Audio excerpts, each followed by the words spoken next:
his role in the 2016 election. We considered inviting a senator on tonight, but instead we invited someone who actually knows what he's talking about because he speaks Russian, unlike everyone else talking about this. Also, a lawmaker in Massachusetts is rallying to the defense of a colleague who tried to help illegal immigrants hide from federal authorities. He'll be here to explain why it's okay for some laws to be ignored and which ones. A helpful guide for you at home. Stay tuned. Well, the Senate held a public hearing today about alleged Russian hacking in the 2016 election. During the hearing, Senator Marco Rubio said he's been targeted by Russian hackers as recently as yesterday.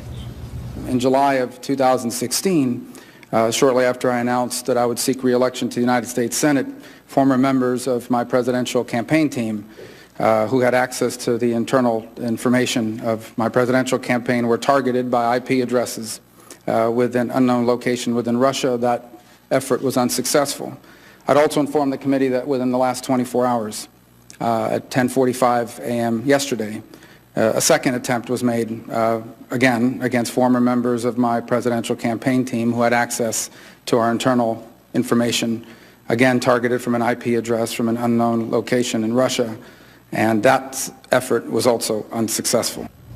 Well, meanwhile, Carter Page, who was often identified as a Trump advisor, but whom the Trump people deny ever really was, denied collaborating with the Russians in any way during an interview with our own Catherine Herridge. Here's part of it. The stuff about me is just literally completely false in every way, shape, and form. Do you know this former British intelligence officer, Christopher Steele? I've never met him. Well, that's not the only Russian news today. The Wall Street Journal tonight reports that former National Security Advisor Michael Flynn, who appears to have gone completely off the deep end, has offered to testify about Russia in return for immunity from prosecution. What to make of all of this? Well, Stephen Cohen is a contributing editor at The Nation magazine. He's also professor emeritus of Russian studies at Princeton and NYU, one of the eminent Russia scholars in the world. And unlike most people talking about this, actually speaks fluent Russian. Professor Cohen joins us tonight. Professor, thanks for coming on. So, let me just say that there are a lot of strands to this story, a lot of things I don't understand. It seems pretty clear that General Flynn behaved in ways that are very hard to defend. But at the core of this story is the allegation that the Russian government hacked our election, is the phrase people are using, broke into email accounts at the DNC and over in the campaign office and used those to help Trump win. Everyone assumes this is true. We're all operating on the assumption that it's true. Do we know it's true? No. And if you listen to the hearings at the Senate today, repeatedly it was said, particularly by Senator Warner, the Democratic co-chair of the proceedings, that Russia had hijacked our democracy.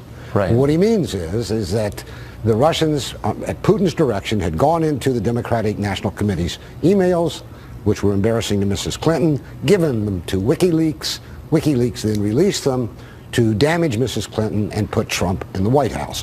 This is a very dramatic narrative. And they're saying in Washington that this was an act of war. Let me repeat, Tucker. They are saying this was an act of war. So whether or not it's true is existential. Are we at war? Right. I got interested in this, not because it's my expertise, but because one of the things I've studied for 40 years is Russian leadership. I've written biographies. I got interested in Putin. I'm writing about Putin, a long piece now. So I looked into it to see if it made sense that Putin could have or did do such a thing. And I can find not one piece of factual evidence. The only evidence ever presented was a study hired by the Clintons, the DNC, to do an examination of their computers.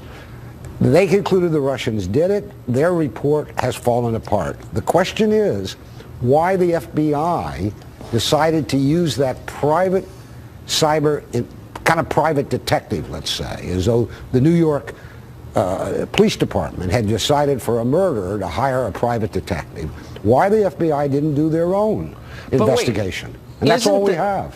That's all we have, and yet night after night, I get people on both sides, Republicans as well, saying 17 U.S. intelligence agencies, by the way, that would include Coast Guard intelligence, I guess they're on this too, have concluded that the Russian government was behind this. Have they not concluded that?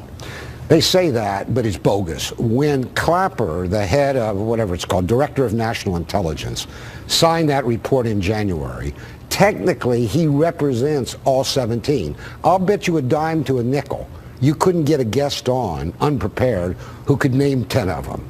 This figure 17 is bogus. But the point here is critical. The one agency that could conceivably have done a forensic examination on the Democratic computers is the National Security Agency. We learned from Snowden, they're in your computer, mine, our e-phones. Yes.